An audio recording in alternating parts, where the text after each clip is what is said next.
Hello, this is John from caveofprogramming.com, and in this tutorial we're going to customize the Hello World application to change this Hello World text here to have like an edit text control in here, which will allow us to allow the user to enter text in here. And actually in the last tutorial I was a bit puzzled as to why my console down here was blank, and I discovered the reason was that here you can toggle the consoles and determine which one is displayed, and I had mine set to DDMS. DDMS is actually a debugging tool which we'll look at in a future tutorial, but for now I'm going to switch this back to Android, and here we can see that it's actually been telling me that it was installing my application notescroll.apk, and that it was successful.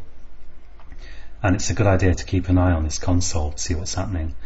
Now I'm going to go into my well, actually I should explain a little bit about the structure of this application, and we'll go through this more in future tutorials. But basically everything your mobile phone does is like an activity. So one screen full of stuff typically will correspond to a activity of some kind. And if we look at source here, we can see that we've got this main activity.java, and that main activity.java uses among other things, it's got this onCreate method, and that has this set content view, and it's the set content view that's determining here what the activity will actually display.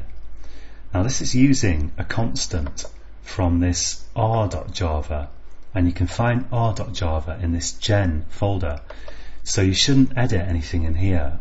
This is generated automatically, and if you look at r.java, it just includes basically a bunch of constants, including this where are we, activity main constant under layout here. And that constant actually is a way of referring to a XML file which you can find under the res, which stands for resources folder. And resources folder is where you can put graphics and icons and things. And there's a layout subfolder there. And in this layout subfolder of res, you can find activity underscore main.xml. And if we click on that, this is what it actually looks like. Well, this is what the visual editor shows you, and now we're not going to be using the visual editor a whole lot in these tutorials because it's not very powerful, and you really need to get into coding XML by hand, although fortunately before you throw your hands up in despair, Eclipse autocomplete will help you a lot, so it's not as bad as it sounds. But there's you can only really do so much in this emulator. Sorry, in this Visual Designer. So I'm going to click on this. I've clicked on Activity Main, and now I'm going to click on this this tab here. So we're looking at the graphical layout, but I'm going to go directly to the XML file. And the way this works is Android XML files, Android layout XML files, consists of view groups and views. And a view groups are things like this. They're basically layout tags that lay out your various widgets. And the views, or the actual widgets themselves, are things like buttons and text areas and maps and that sort of thing. So we've got views and view groups, and this here is it's a text view which just displays some text. And to find documentation on these things, if you go to Google and search for something like Android View, and there's actually this is actually with the lowercase v, this is the package view. And what I want here is the class view with the uppercase V. So I'll click on this, and you can see now a list of kind of known subclasses. although of course you can have other views that you've got from external APIs. But if I just click on this to expand the list, there's a whole load of stuff in there. In particular, we've got stuff like we've got buttons and checkboxes, and we're going to use edit text in this tutorial. There's all kinds of stuff here, chronometer, all kinds of things basically, video view, image view, and so on. So let's go to the edit text here, because we're going to use this to let the user edit some text. So I'll click edit text, and this is some documentation on it, and because we're working in XML here, we want to go to this XML attributes section and click on edit text attributes. And in case you're not too familiar with XML, I'll go through it real quickly in just a minute. But there's some really good documentation down here about the stuff, the various attributes that you can use in your XML. But let's leave that for the moment. So that's enough of that for just now, I think. I'm going to delete this text view here, and just really quickly, if you're not familiar with XML, it's worth just having a look, googling for a little tutorial on it, but you don't need to spend ages on it. Just get your head around a basic idea, and a basic idea is really just that you have these tags, which are things that are enclosed in kind of angle brackets, and opening tags kind of look like this. It's just they have a opening angle bracket, close angle bracket, they have a tag name here, and they have attributes which can go here. And this is a closing XML tag with the slash there after the angle bracket.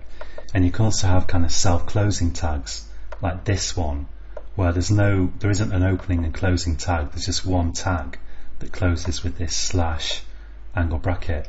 And the attributes are in the format of some text equals and then something in double quotes. And that's really sort of in a way all there is to XML. Although of course there are lots of tools and things you can use for XML. So let's delete this text view here, and in its place I'm going to type a opening angle bracket, and the Eclipse autocomplete has already popped up here, and I'm going to type capital E and then just hit return to accept this edit text. And now I want a couple of attributes at least here, and I'm going to type layout underscore were and just press Control space for the autocomplete, and that's completed this to Android : layout width. And here you can specify a width for this view, this edit text view, in pixels if you like, but I'm going to use match parent. I'm going to type M, Control space, and that autocompletes match parent.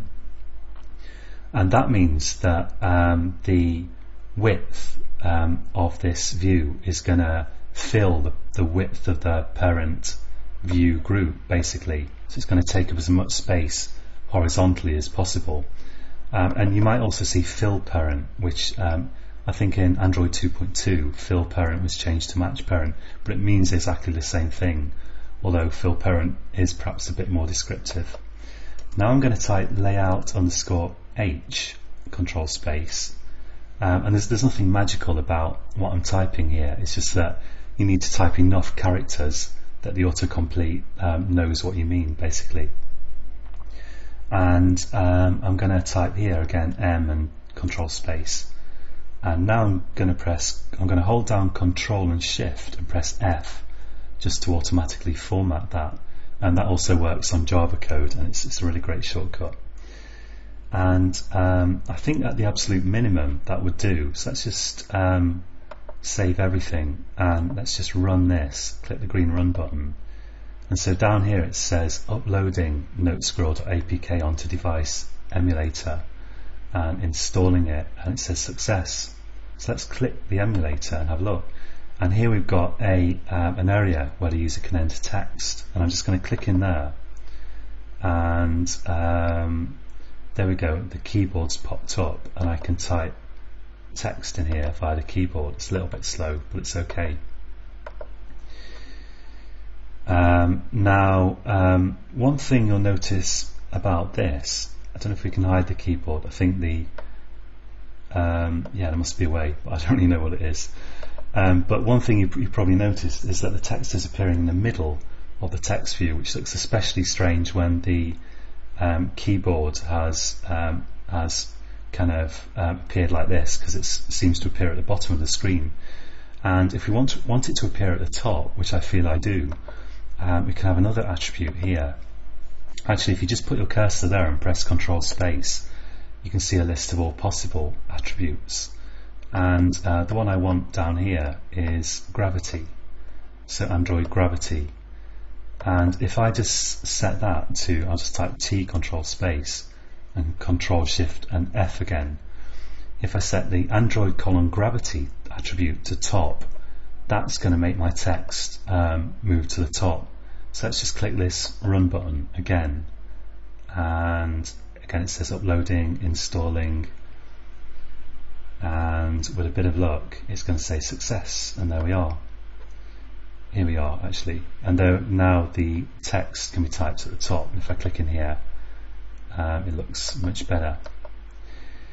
Okay, so that's more than enough for this tutorial, and we've kind of glossed over a lot of details really quickly, but we're going to return to everything in more depth as this series of tutorials progresses. And in the next tutorial we're going to move on to adding a save button here. So join me again next time, and you can find more information about Android stuff at www.caveofprogramming.com/Android. And until next time, happy coding.